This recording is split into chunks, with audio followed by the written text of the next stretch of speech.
That's definitely the lowest note we've ever recorded. I still don't like how it ended up. So, what he might do with it. I'd hate that. Hi, I'm Gabe Simon. And I'm Noah Kahan, and we're going to take you behind the song, The Great Divide.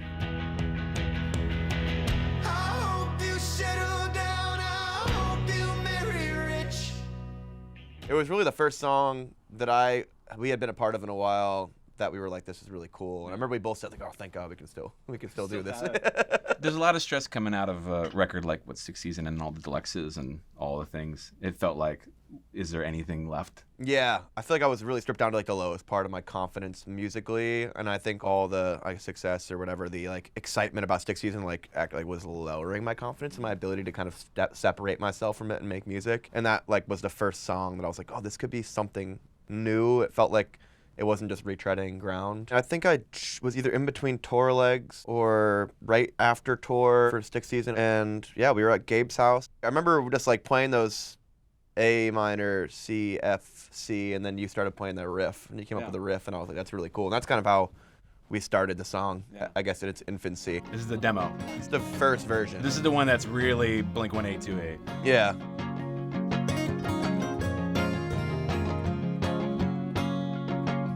That was one of those ones where I wrote all the lyrics to the first verse and chorus in the studio with you, and the original recording we had was like, I don't know, it must have been like 2 whole steps higher. Oh, it's so high. It was almost like a hyper pop folk punk record at the time. Because like even when he started playing it, between the vocal melody and the riff, it had this like Midwestern emo punk thing happening that was like, and the higher you go, no, the more that was coming out. Like Blink-182. It was really fun, and we had never really done anything like that.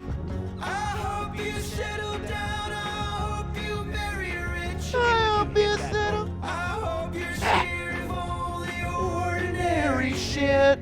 It's like the Pine Grove style vocal delivery where it's like you're whining basically, where like there's a lot of emotion and almost like an immature perspective almost in a way in the way you're singing. Which I also think ties into the fact what the song's about. It was about that level of immaturity. Yeah, like that time in your life where you're kind of like very sure of the things you're saying when you don't really know anything at all. That kind of vocal style was moving us, and we let go a little bit and just like followed the idea, it felt like that day. You know, at first when we left the studio, we titled it Your Soul and What He Might Do With It. Which is also the most Midwest emo title of a song ever. Yeah, for sure. You know, I think like in a way I didn't really expect much to happen with any music we made, so we were like, let's just call it whatever the fuck we want, and like let's just make whatever we want. And The Great Divide felt like a good way to kind of encapsulate the song itself. And I remember we made the song, and like that was the first time that I thought about like the future in music. I was like, what else can I do? Like, this was the first time I thought like this is something we can chase, and isn't like, you know, my music career isn't over. It's like there's something else there for us, and just kind of like the flagpole. With this song in particular, getting it right was hard because we had done this demo version of it, and we were still kind of having a hard time conveying the same level of like basically that energy we had in the demo, but we didn't want to do the demo. Something else to consider is that we had been playing a live version of the song on tour because we were just like kind of bored and wanted to play something new, and so that was also informing what we wanted to do. Like the demo is very much like almost like pop punk and kind of like a little cleaner, and the live version was definitely more anthemic and live, and like trying to find like what we loved about that demo and what we loved about playing it live with the band. We had loved the demo idea of this reflective vocal where there's 2 things going at the same time. So then we bring in his vocal like this. You inched yourself across the great divide.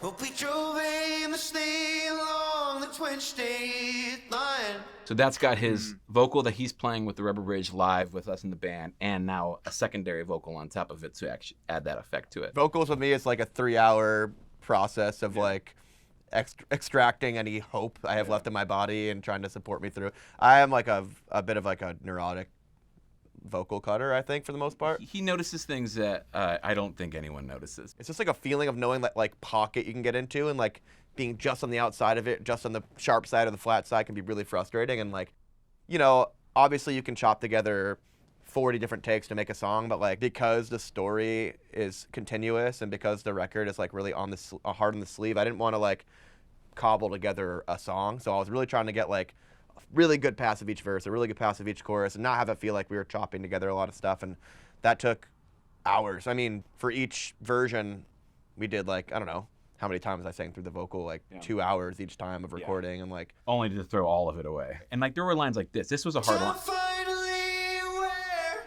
of how shitty and unfair I was just stare ahead like everything was fine. He's jumping up and down. You know what I mean? Like it's show her hesitating. That one I spent a lot of time on.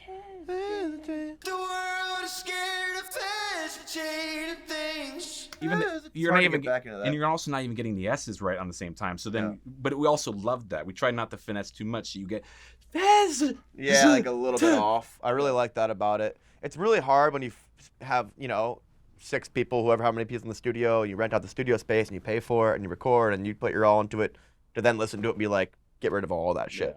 Because like you're not only getting rid of what you did, you're also getting rid of what 5 or 6 people decided could be cool. And it's hard. That was a hard thing to do, like to be like, I just don't fuck with this yet. And to know like it wasn't right yet. And I think we both felt it, but didn't want to say it all the time. And like, you know how when after you cry, you feel like really good? Yeah. You know what I mean? Like you feel awesome and you feel like it's like everything's okay. Even if you didn't resolve it, but like you cried. That's how I felt making this song. I was like, I went through all the anger and like pissed off about not sounding great or not feeling like it was what I wanted it to be. And then like, feel like I found the clarity of the feeling that's actually in the lyrics themselves, which was kind of nice. So you have coming out of post-chorus, chorus 1. And then you bring in the mandolin. And this is called a mandocello, which is like a darker mandolin that's being played.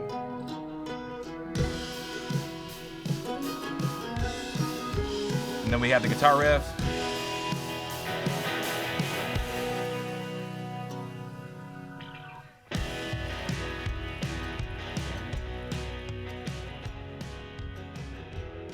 Everything is just like, it's really relaxed. It's actually, as much as it sounds aggressive, it doesn't get aggressive until chorus 2 because we're trying to build towards something. And because we're performing the whole song, like from the beginning to the end, it's never just like hitting you all at one time. But start bringing the bass driving in. Well, even those riffs are very Blink. Yeah, and like full like octave chords. that's like doing justice to that first demo there. Like keeping that kind of stuff in there.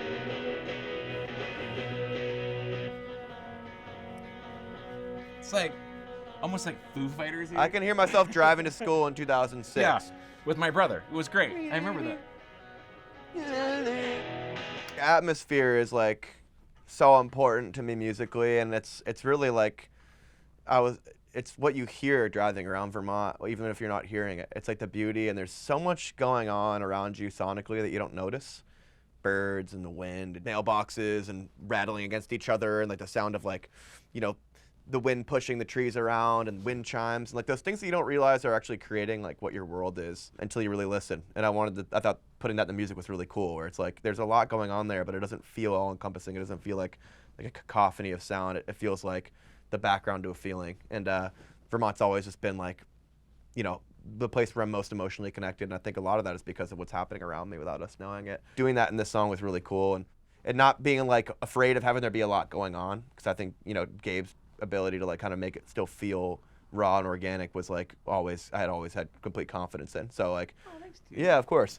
And I thought I was trusting that we were going to be able to make that feeling exist with all the music without it overbearing the vocal or overbearing the story. That's kind of what the song is about. It's like wanting things to be simple and easy, but knowing that they never really are. And I thought it was cool to play with that in the production as well. His BGVs became so important because they're very ambient, but it almost sounded choral, but it almost sounded gospel-y in a weird way too, but it wasn't like heavy-handed. Here we go.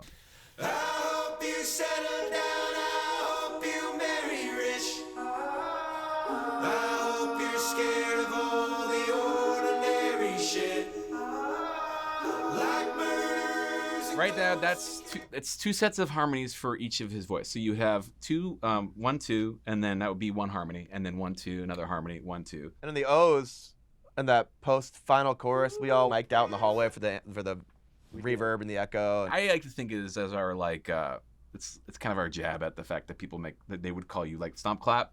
Yeah. We literally have never had a stomp clap song ever, and so I was like, let's just stomp and clap in the hallway and see what happens. We're just yelling in this hallway.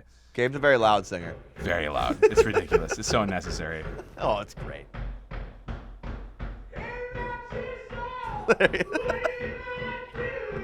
You got a crazy range. Oh yeah.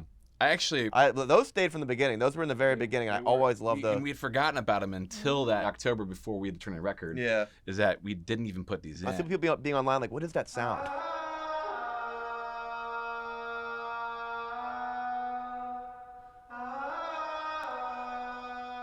Doesn't have to be in there, but I thought it was fun to have something in there that just felt like wild. And there's a song called Blood by the Middle East, which I absolutely love. And like, they expand upon the vocals in a way that doesn't feel like it's a big like Eagles power harmony moment, but like a wild group of people singing that's not gonna like be super overbearing. Even when you hear it in the mix of it, like.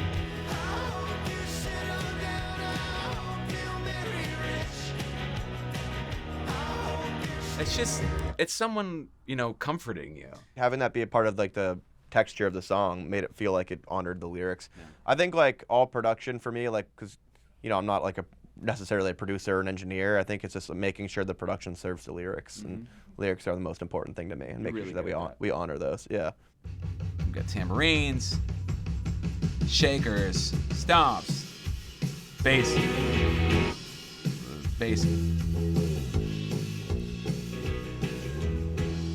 You can still hear us all in the room as it's growing. It's no matter what.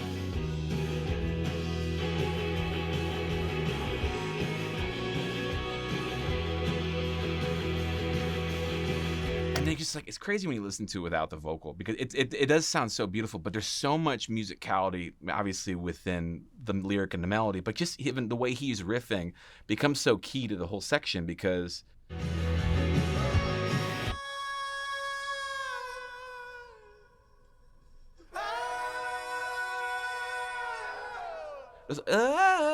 like, yeah, the off timing and like just like things coming in. It's just the emotionality of it, and like my big inspiration for that kind of vocal moment is like a Bon Iver song, Blood Bank, where it's like all these layered.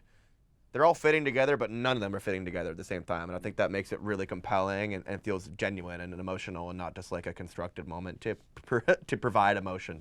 When we do the BGVs, like. Hope you settle down, I hope you marry rich. I don't ever feel like you go to the natural harmony. Like you want to do something slightly different. A little dissonant and a little weird. Yeah, because there's the obviously, like, you could put a third and a fifth, and then that would just be a nice chord. But he wants to do something. He wants to move more than probably is necessary. Harmonies make you feel a certain feeling. They don't usually make you question anything, and I think it's important to like have a little bit of like a do I like that or do I not? But it makes it unique, and I think that's the fun part about finding weird different harmonies. But coming out of the big ending, beautiful guitar solo into. I hope that you're not losing sleep about what's next, or about your soul, and what he might do with it. That's definitely the lowest note we've ever recorded. I still don't like how it ended up. Soul, and what he might do with it. I'd hate that. With it. it. The lyric, inching yourself across the great divide, is like what I started to do when we started making the record. Is like confronting these fears I had about not just where I was going next in my career or where we were going next sonically, but where things had gone in my life, and how great the distance between what I used to be and what I was then, and the friendships I'd had and how different they were, and the relationship with my family and my hometown and how much they had changed. And it felt like it really encapsulated the distance I was feeling in my life. And instead of being afraid of it, we had this song that speaks to it, and it suddenly was like, what if we explored that? And sonically, I think like we just loved making it rock and rip. Yeah. And like the record, I think, does rip. Like playing it live on tour, and like you could hear the intention and the production come out live, and like not feeling like we needed to like make it too safe or make it too radio friendly or be too clean with anything was a big part of the process for all the songs.